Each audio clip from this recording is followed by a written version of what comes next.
Hi అండి.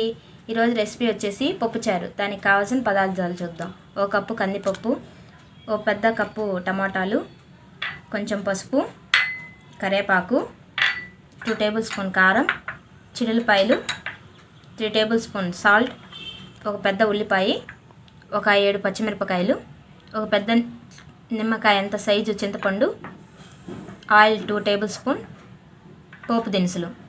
ఇప్పుడు తయారు చేసే విధానం. ఇప్పుడు ఒక కుక్కర్ తీసుకొని దీంట్లో కందిపప్పు పోసుకొని అలాగే వాటర్ పోసుకొని నీట్గా క్లీన్ చేసి పెట్టుకుందాం. దీన్ని బాగా కడుక్కోవాలి, బాగా క్లీన్ చేసుకుందాం.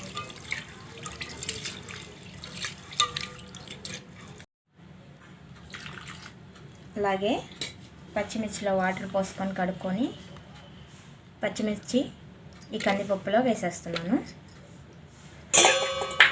అలాగే 1 టేబుల్ స్పూన్ పసుపు కూడా వేసేస్తున్నాను. ఇప్పుడు ఈ కుక్కర్లోకి సరిపడినంత వాటర్ పోస్తున్నాను.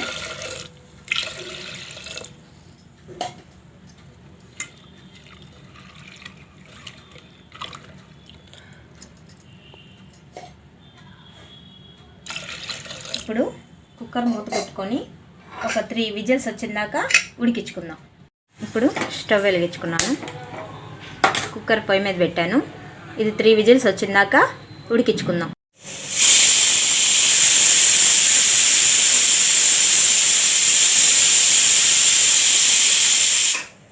ఇలా 3 విజిల్స్ వస్తే చాలండి.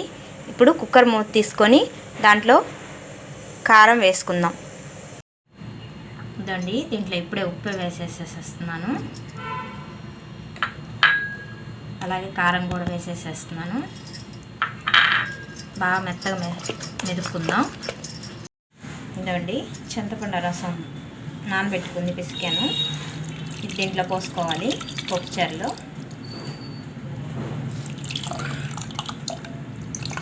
ఇప్పుడు దీనికి సరిపోయినంత వాటర్ పోసుకుందాం. ఇదండి, పప్పుచారులో సరిపోయినంత వాటర్ పోసుకుంటున్నాను. దీన్నంతా బాగా ఒకసారి కలిపుకుందాం.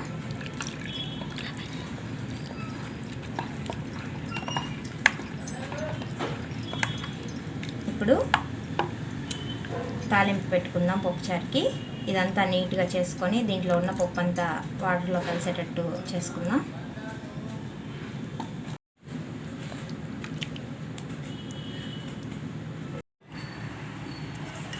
స్టవ్ వెలిగించుకున్నాను, ఒక కడాయి పెట్టుకున్నాను.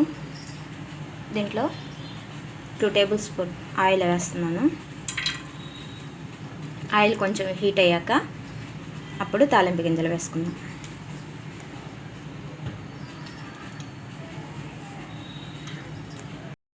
ఆయిల్ హీట్ అయింది, తాలింపు గింజలు వేస్తున్నాను. అలాగే వెల్లుల్లి రెబ్బలు,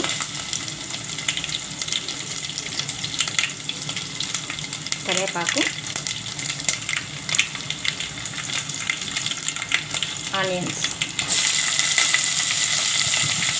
ఒకసారి బాగా కలుపుకుందాం.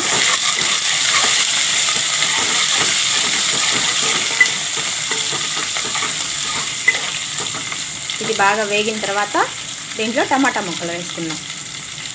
ఇవ్వండి, ఉల్లిపాయ ముక్కలు బాగా మగ్గినాయి తాలింపులో. ఇప్పుడు 1 కప్ టమాటాలు వేస్తున్నాను.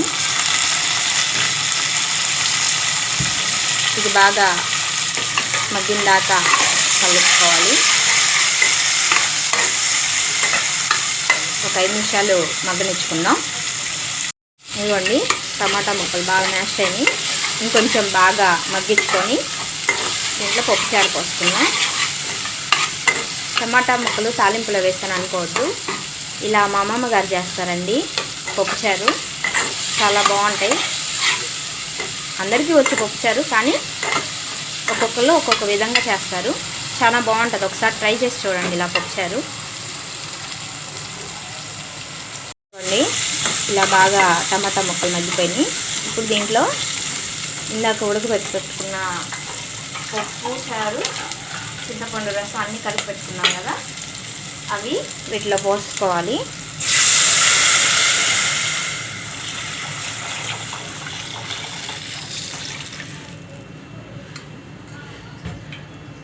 బాగా కలిపెట్టుకుందాం.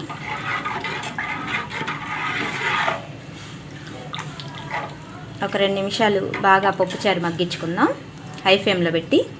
ఇదిగోండి పప్పుచారు బాగా మరుగుతున్నాయి. 1 నిమిషం అయితే అయిపోతాయి, పప్పుచారు రెడీ అయిపోతాయి. ఇదిగోండి వేడి వేడి పప్పుచారు రెడీ అయిపోయినాయి. నచ్చితే లైక్ చేయండి, షేర్ చేయండి, సబ్స్క్రైబ్ చేసుకోండి. Thank you.